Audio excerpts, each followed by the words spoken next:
আলাইকুম। আমি এখন দাঁড়িয়ে আছি আমাদের কাপ্তাই পানি বিদ্যুৎ কেন্দ্রের একটা ছোট্ট অংশে, সেটা রাইট ব্যাংক এরিয়া। এখানে আবাসিক আছে, ডিফেন্সের বিভিন্ন ঘাঁটিগুলো আছে। আপনাদের একটু দেখা, একটু এদিকে আসেন। এটা হচ্ছে হেলিপ্যাড অংশ, রাইট ব্যাংকের হেলিপ্যাড অংশ। এই লেখা আছে এখানে হেলিকপ্টার আসে। এই যে আজকে কতগুলো বস্তা তো করা রেডি করা হয়েছে, এগুলো হেলিকপ্টারের জন্য লাল ফ্ল্যাগ উঠতেছে। একটু পরে কিন্তু হেলিকপ্টার আসবে, 10 থেকে 15 মিনিট পরে আমরা এখান থেকে চলে যাব। আপনাদের একটু দেখাই, দেখেন এই পাশটা যে নদীর মতো দেখা যাচ্ছে, ওটা হচ্ছে কাপ্তাই লেক। কাপ্তাই লেকের পাশ দিয়ে দেখেন ছোট্ট গাড়ি যাচ্ছে, সেটা হচ্ছে কাপ্তাই আসলে বাঁধের উপর দিয়ে যাচ্ছে। আর এখানে যে ছোট ছোট চার কোনার যে কালো কালো প্লেট গুলো দেখছেন, সেগুলো হচ্ছে সোলার প্যানেল। সোলার প্যানেলটা আসলে কাপ্তাইতে মাত্র 4 বছর হয়েছে নির্মাণ করা হয়েছে। যদিও পানি বিদ্যুৎ কেন্দ্রটা 1962 সাল থেকে তৈরি, অনেক পুরাতন। তবে সোলার প্যানেল কাপ্তাই বিদ্যুৎ ডেভেলপ করার জন্য, জাতীয় গ্রিডে বিদ্যুৎ বাড়ানোর জন্য আসলে সোলার প্যানেলটা নতুন করে তৈরি করা হয়েছে।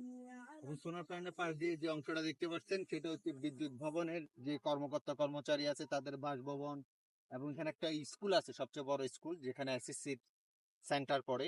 আমরা ওই স্কুলে এসএসসি পরীক্ষা দিয়েছি, মানে সেন্টার সেন্টার। ওইখানে কিন্তু একটা ছবি তৈরি করা হয়েছে, রাজ্জাকের ছুটির ঘন্টা ছবিটা। যাই হোক, আর এখানে যেটা দেখতে পাচ্ছেন, আপনার এদিকে আসেন একটু। আহ মসজিদ যেটা দেখতে পাচ্ছেন, খুব সুন্দর মসজিদ, 1 গম্বুজ বিশিষ্ট এবং পিলার বিহীন একটা মসজিদ, খুব পুরাতন মসজিদ।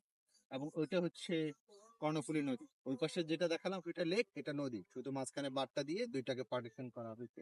এবং এই এই মসজিদের একটা বৈশিষ্ট্য হচ্ছে, এই মসজিদটা কিন্তু একসময় লঞ্চ ঘাটের মতো ব্যবহার হতো।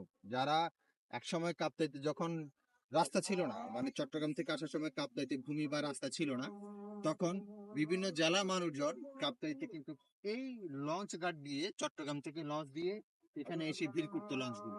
মানে এটি যাতায়াতের একটা অন্যতম আহ রাস্তা ছিল এটা।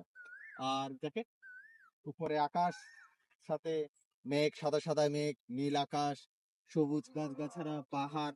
এবং আমি নিজে কিন্তু দাঁড়িয়ে আছি কমপক্ষে 300 থেকে 350 ফিট উপরে, আরো বেশি হবে, আমার অনুমানটা কম। তার মানে অনেক উপরে আছে, অনেক উপরে আছে, যেখানে আসলে হেলিকপ্টার ল্যান্ড করবে। বিশাল মানে কি বলবো, একটা খুব সুন্দর একটা জায়গা, সুন্দর পরিবেশ। যারা কাপ্তাইতে বেড়াতে আসেন, যারা কাপ্তাই বাঁধ দেখতে আসেন বা বিভিন্ন পর্যটন স্পট দেখতে আসেন, পজিটিভ যদি পরিচিত কেউ থাকে, কিংবা আপনারা যদি কোনোভাবে পর্যটন তো আসতে পারেন, যে এই বাঁধ বা কোনো কিছু দেখার জন্য, সেক্ষেত্রে আপনার এই হেলিপ্যাড অংশটাতে আসবেন, বেশি পেরিয়ে। খুব একটা সুন্দর জায়গা, যদি এখানে না আসেন আমার মতে মিস করবেন। তবে আসার আগে একটা কথা, সেটা হচ্ছে এখানে অনেক সময় চেকপোস্ট বসে, যেহেতু ডিফেন্স এরিয়া এবং হেলিপ্যাড আছে। এখানে বর্ডার গার্ড বাংলাদেশ এবং বাংলাদেশ আর্মির সদস্যরা থাকতে পারে, তাদের থেকে কিছুটা অনুমতি নিতে।